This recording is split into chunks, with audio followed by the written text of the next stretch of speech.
Então, vamos dar introdução ao vídeo de História da Internet. O que sabemos realmente sobre a maior rede de computadores do mundo? Como surgiu esta rede e por quê? Nos dias de hoje, a internet é muito importante, pois nos possibilitou ter acesso a dados que antigamente não era possível. Podemos nos comunicar com pessoas de outros países, fazendo download de filmes, arquivos, músicas e até mesmo procurar por cursos que nos dê maior qualificação profissional, como este curso que você está fazendo agora. O que antigamente, antes da internet, só era possível estudar através de livros.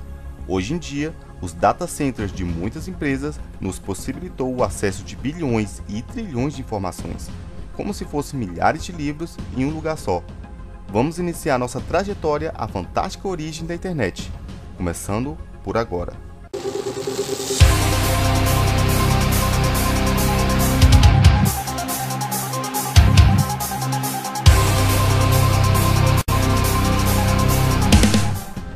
Para podermos entender a origem da maior rede de computadores, precisamos entender da origem da comunicação e daqueles que o criaram, o homem.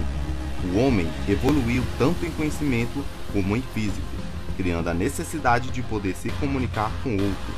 Então, ele desenhava símbolos nas paredes para registrar informações que outros pudessem ler e interpretá-lo. O problema disso era a limitação. Só aqueles que estivessem no local poderiam saber da mensagem. Neste quesito, o homem decidiu se comunicar à distância, lançando sinais de fumaça através de fogueira, possibilitando a comunicação. Os indígenas americanos foram os primeiros a usar os sinais de fumaça para se comunicarem de forma imediata. O homem nunca se contentou e sempre procurou buscar conhecimentos e evoluir. Foi aí que o pintor e inventor Samuel Morse estava em Nova York e recebeu a notícia de sua esposa estar doente, por meio de cartas do seu pai. No dia seguinte, recebeu outra carta de sua esposa ter falecido. Nesta época, Morse pintava um retrato, ele largou o retrato e retornou para New Haven. Pelo fato de desencontro de notícias, Morse decidiu explorar os meios de conseguir uma comunicação à distância. A partir de 1832, desenvolveu o telégrafo com fios. Porém, para que o telégrafo elétrico pudesse transmitir e receber mensagens, precisava-se transmitir tais mensagens elétricas, e a melhor opção era criar símbolos. Seguido do seu nome, Samuel criou o código Morse, que facilitou a representação e conversão desses símbolos para pulsos elétricos. Olhando essa tabela, dá para entender a representação do código Morse com os caracteres e, posteriormente, tais códigos foram substituídos pelo código binário. A comunicação foi evoluída por outras pessoas importantes, como Claude Shannon, considerado o pai da teoria da informação, que estuda a quantificação, armazenamento e a comunicação da informação. Proposta por Claude em 1948 para achar os limites fundamentais no processamento de sinais e operações como as de compreensão de dados. Agora, essa teoria tem aplicações nas diversas áreas, incluindo processamento de linguagem natural, criptografia, neurociência computacional, computação quântica, entre outras. Outro ícone importante para a área da informação é Harry Nyquist, que foi um engenheiro eletrônico que evoluiu a teoria da transmissão de dados. Harry escreveu um artigo em 1924, chamado Certain Factors Affecting Telegraph Speeds, que tem uma seção teórica que explica a velocidade de transmissão que pode ser transmitida por um sistema de comunicação. Ele relacionou variáveis que pudessem medir o tempo, com W igual a K log M, onde W seria a velocidade de transmissão, que calcularia K, que é uma constante para intervalo de tempo, com M, que seria o número de níveis de tensão elétrica para cada intervalo de tempo. Já em 1928, Ralph Hartley publicou o artigo Transmission of Information, que falava da capacidade do destinatário da transmissão distinguir diferentes sequências de símbolos. Criou a expressão N log S, onde S seria o número de símbolos possíveis e o N o número de símbolos na transmissão. Alan Turing, durante a Segunda Guerra Mundial, aplicou as mesmas ideias de Hartley, como parte da análise estatísticas para decifrar a criptografia da máquina Enigma. Hartley também desenvolveu a teoria de osciladores e o chamado oscilador Hartley, que é um circuito de realimentação com bobinas e capacitores para gerar frequências de dezenas de kHz. Tudo isso contribuiu para a principal invenção da comunicação à distância, em 1969, a ARPA, Agência de Projetos Avançados de Pesquisa, criado pelo presidente Eisenhower na década de 58, período da Guerra Fria, o confronto ideológico e político representado pelos Estados Unidos e a União Soviética. Qualquer inovação tecnológica ou nova ferramenta poderia contribuir para a vitória de uma das duas superpotências. Os Estados Unidos temiam um ataque russo às bases militares, e qualquer ataque poderia comprometer os dados sigilosos. Então, a DARPA, que anos depois adicionou um D de defesa, decidiu contar com os conhecimentos dos universitários e o dinheiro do governo para criar uma forma de compartilhar esses dados com outras bases, permitindo a descentralização desses dados. Uma das universidades responsáveis por contribuir neste projeto é a UCLA, Universidade da Califórnia. Então, criaram a ARPANET, uma rede que inicialmente interligava 4 computadores. O primeiro é o SDS Sigma 7, que ficava na Universidade de Califórnia. O segundo era o SDS 90, na Universidade de Stanford. O terceiro é o IBM 370, que estava em Los Angeles, no Centro de Matemática. E o último era um DEC PDP-10, que estava numa base militar de Utah. Porém, eram 4 computadores diferentes que não poderiam se comunicar. A primeira missão era criar um protocolo que pudesse converter os dados de uma forma compreensível para os computadores. Surgiu o NCP, na década de 70, protocolo que foi utilizado também pelo computador ENIAC. Toda esta ideia de rede de computadores, 8 anos antes, nasceu nos anos de 1962 pelo cientista americano J.C.R. Licklider. Cientista do MIT, segundo Licklider, poderia existir uma rede galáctica de computadores, rede que distribuiria dados globalmente interligados entre si, e que por meio desse sistema poderia acessar dados e programas de qualquer computador rapidamente.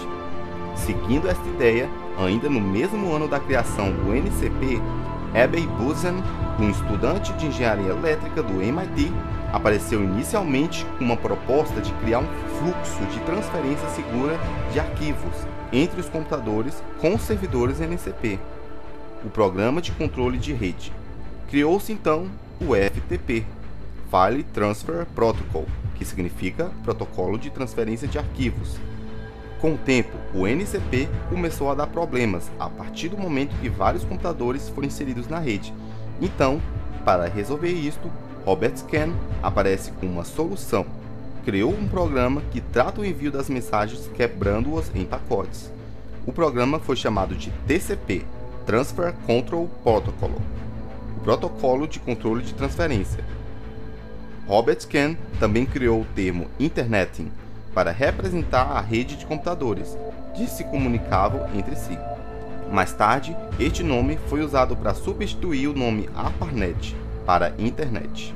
Porém, o protocolo de Roberts não conseguia tratar corretamente a identificação dos computadores. Então veio Vint Cerf e desenvolveu o protocolo bastante conhecido, o IP, Internet Network Protocol, ou Protocolo de Rede da Internet. O IP era uma sequência de combinação de 4 números decimais, dados para cada máquina na rede. Com isso, Roberts e Vint Cerf se uniram para juntar o conjunto de protocolos TCP/IP, o que permitiu um aumento muito grande do número de máquinas na rede. E o TCP/IP conseguia administrar muito bem isso. Voltando a um pouco mais de 10 anos atrás, em outubro de 1969, ocorreu a primeira transmissão de mensagem, que foi considerado o primeiro e-mail da história. O texto da mensagem seria login, conforme desejava o professor Leonard Kleinrock, um cientista da computação da UCLA, que contribuiu para diversas tecnologias da ARPANET. O computador no Instituto de Stanford, na qual receberia a mensagem login, parou de funcionar, recebendo apenas a sílaba LO. Nos anos de 1972, Ray Tomlinson observou isto e utilizou o conjunto de protocolos TCP/IP para desenvolver o e-mail eletrônico. também chamado de correio eletrônico. Ray também sugeriu que pudesse utilizar um nome de identificação para melhor identificar cada usuário do e-mail. Então, ele criou o arroba, que conhecemos hoje para separar o nome do usuário com o nome do servidor. Durante os anos 70, a ARPANET armazenava centenas de IPs que possibilitavam o acesso a alguns sites. Estes IPs eram chamados de hosts, que eram armazenados num arquivo host.txt. Este arquivo continha toda a informação de nomes e IPs para endereçar cada host conectados da ARPANET. Com o aumento de máquinas na rede e criação de sites com os novos hosts, ficou extremamente difícil de guardar todas as informações em um único arquivo. Foi aí que a ARPANET teve o objetivo de criar um sistema que armazenasse todos os hosts em uma única tabela. Surgiu o servidor DNS, Domain Name System, ou Sistema de Nomes de Domínios, que era um servidor de banco de dados capaz de guardar milhares de nomes de sites endereçados com seu IP, já que para ter acesso aos sites precisava-se inserir o IP para acessar. Isto seria extremamente complicado memorizar todos esses números. O usuário fazia a requisição do site com nome de identificação, o servidor web recebia a requisição e enviava para o servidor DNS, procurando no banco de dados o IP relacionado com aquele nome, e possibilitava a conexão do usuário com este IP que entregava todo o conteúdo para que o usuário pudesse acessar. O novo sistema deveria permitir que o administrador tornasse os dados mundialmente disponíveis. Paul Mochapatrick, que foi responsável pela arquitetura desse sistema em 1984. Lançou o RFC 882, que descreve o servidor DNS. Durante muitos anos, os únicos tipos de sites que eram acessados pelos usuários eram apenas possível a leitura, onde continha apenas textos. Nos anos 1980, o físico e professor do MIT, Tim Berners-Lee, viu a possibilidade de transferir arquivos multimídia pela rede. Tim trabalhava em um projeto chamado Enquirer, que visava a criação de hipertextos, que eram textos formatados e personalizados. Tim pegou a ideia dos hipertextos e mesclou com os conceitos de multimídia, por exemplo, vídeos, áudios, imagens e textos formatados. Porém, ele não sabia onde aplicar esta mesclagem. Foi aí que ele utilizou os protocolos TCP/IP para poder gerar um outro protocolo de transferência de multimídia, o HTTP, Hypertext Transfer Protocol, ou Protocolo de Transferência de Hipertextos. Tim também criou a linguagem HTML em 1990, que poderia ser utilizada para a formatação dos textos, juntando com arquivos multimídia e transferindo pela rede pelo protocolo HTTP. Não satisfeito com isso, criou o conceito que conhecemos hoje como a World Wide Web, abreviado como WWW, que engloba todos os servidores com conteúdo multimídia que utilizam o HTTP. Antes dessas tecnologias, existia uma interface chamada Gopher. Esta tela preta era onde os usuários navegavam para efetuar operações, utilizando-as apenas no teclado. Não tinha áudio, vídeos e nem imagens. Após a criação do HTTP e HTML, surgiu o primeiro website do mundo, criada pela CERN, em 6 de agosto de 1991. Neste ano, existiam alguns navegadores, como o Middles WWW, que era um programa para acessar estes websites. Já em 1992, surge o navegador mais conhecido na época, o Mosaic. Criada pelos desenvolvedores da NCSA, o navegador teve sucesso por 2 anos, até que alguns dos desenvolvedores decidiram sair da NCSA e criar algo muito melhor. Em 1994, fundaram a Netscape. Então, o Netscape foi uma evolução do Mosaic, que era feito por uma universidade e depois estava sendo feita por uma empresa. Na década de 90, outros navegadores surgiram como o Viola WWW, Yuji WWW e o Internet Explorer, criada pela Microsoft. Na mesma época que o Netscape, Rasmus Lerdouf viu a necessidade de criar um sistema onde os usuários pudessem se comunicar através de um website e guardar suas próprias informações, já que os websites só eram acessados para leitura. O programador dinamarquês não criou apenas um sistema, mas sim uma linguagem que ele pudesse criar uma página pessoal. Daí surgiu a linguagem PHP, Personal Homepage, ou página caseira pessoal, que foi mais tarde nomeada como Preprocessor Hypertext, ainda com a sigla PHP. A ferramenta funcionava no lado servidor e permite que os usuários criassem conteúdo dinâmico com banco de dados na World Wide Web.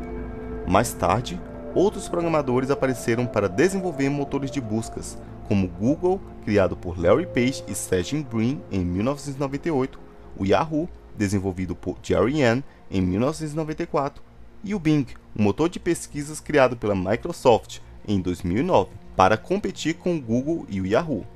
Em 2004, a internet já estava com este panorama, e todas essas linhas são cabos submarinos que permitiam o tráfego de informações de todo o mundo. Após isso, surgiram outros meios de acesso direto à internet, como as conexões de AOAP, banda larga, Wi-Fi, satélites e telefones celulares com tecnologia 3G ou 4G. Com toda essa facilidade de acesso, muitas vulnerabilidades apareceram, possibilitando o acesso a dados restritos e ataque pelos crackers. Novos sistemas e ferramentas foram criadas para dar mais segurança ao acesso da informação, mas todos esses conceitos de rede e segurança veremos em outras aulas futuras.